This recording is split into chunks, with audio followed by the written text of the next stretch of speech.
دو بڑی اہم باتیں ہیں، کیونکہ جب بھی کوئی مسائل ہونا ان کا کوئی نہ حل ہونا چاہیے، کیونکہ خالی گفتگو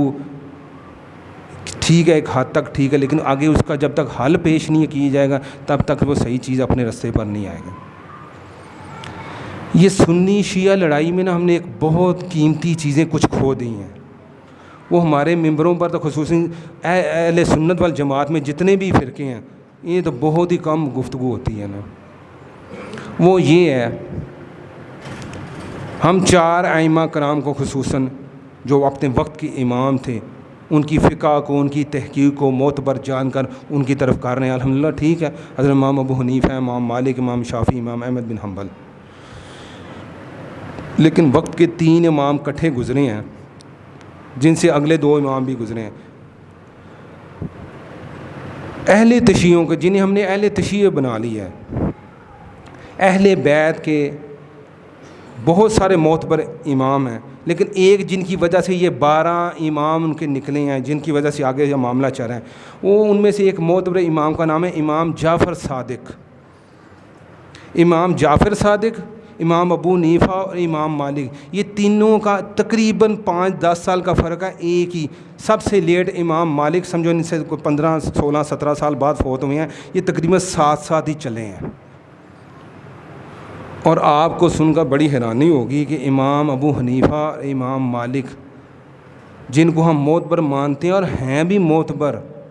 اور ان کی تحقیق کو ہم صحیح بھی جانتے ہیں، ان کے استاد بھلا کون ہیں؟ امام جعفر صادق، جو شاگرد ہیں امام ابو حنیفہ اور مالک، ان کو تو ہم معتبر جان کے ان کی تحقیق پڑھ کر اس پر عمل کر رہے ہیں، لیکن ان کے استاد اہل بیت میں سے کیا ہیں؟ امام زین العابدین کا آگے ہے امام باقر کے آگے ہیں امام جعفر صادق، وہ استاد بھی ہیں، اہل بیت میں سے ہیں۔ کبھی ان کی تعلیمات کو ہم نے کبھی پڑھنے کی یا ہمیں کہیں بتانے کی کسی نے کوشش کی ہے؟ وہ نہیں، یہ شیعوں کے کھاتے میں ڈال کر امام باقر کو ہم نے گم کر لیا، امام جعفر صادق کو گم کر دیا، امام موسیٰ کاظم کو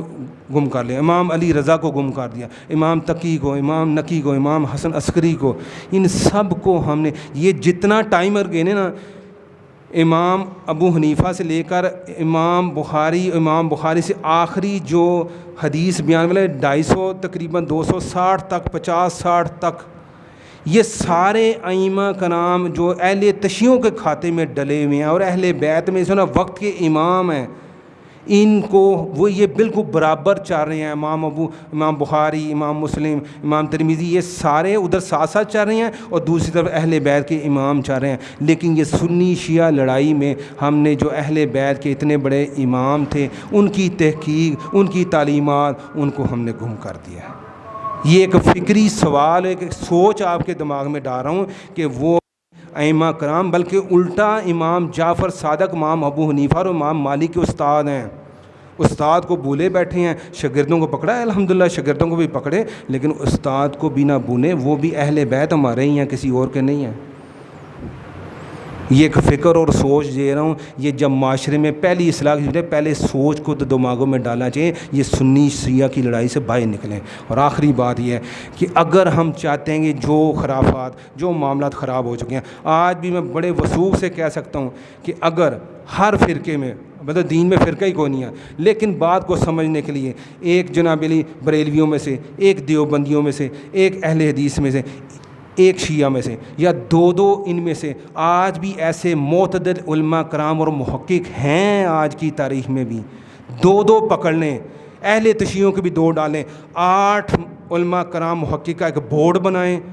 ان کو بہترین مراد دیں، ان کو یہ کمرہ بند ہو گیا ہے، اب آپ نے اس میں سال گزاریں، 2 سال گزاریں، جتنی بھی اہل سنت کی کتب ہیں اور جتنی اہل تشیعوں کی کتب ہیں، ساروں کی تحقیق کریں اللہ کی رضا کے لیے، بالکل نیوٹرل ہو کر، اور تحقیق کر کے جان پھڑک کر کے، جو صحیح باتیں ہیں ان کو ایک جگہ کر دیں، جو کمزور باتیں ہیں ان کو ایک طرف کر دیں، ایک نسخہ بنا دیں اور اس نسخے کو امت کے ہاتھ میں پکڑا دیں۔ اب یہ کہیں یہ کیسے ہو سکتا ہے؟ اگر ارادہ ہو، میں 2 کہہ رہا ہوں، کوئی ایک بھی پکڑ لیں، ہیں آج کی لوگ ہیں، اتنی خرابی کے باوجود بھی ایک ایک دو دو ڈھونڈنا کوئی مشکل کام نہیں ہے۔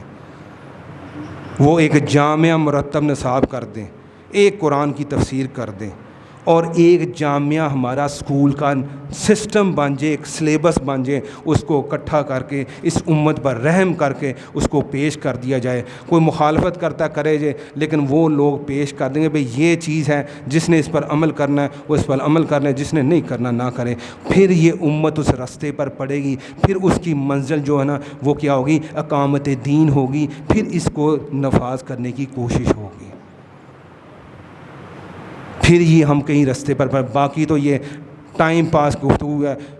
جگہ جگہ جمعے ہو رہے ہیں، جگہ جگہ سارا کچھ ہو رہا ہے، ہر بندہ اپنی بانسری بجا رہا ہے، حل کوئی نہیں بتا رہا، حل کی طرف کوئی نہیں جا رہے، بس جذباتی باتیں کر کر فرقہ واریت میں پڑھ کے تقسیم دا تقسیم ہو کر ہم نقصان ہی اپنا کریں۔ اللہ سے دعا ہے کہ اللہ تعالیٰ ہمیں ایک امت بننے کی، فرقہ سے جان چھڑانے کی، مسلمان بننے کی، اور اجتماعی طور پر امت کے طور پر اجتماعی طور پر کوشش کر کے یہ جتنی بھی خرابیاں ان کو دور کر کے ایک پلیٹ فارم پر ہم سب کو اکٹھا ہونے کی، اور اس کے مطابق قرآن و سنت کی تعلیمات کو سامنے رکھ کر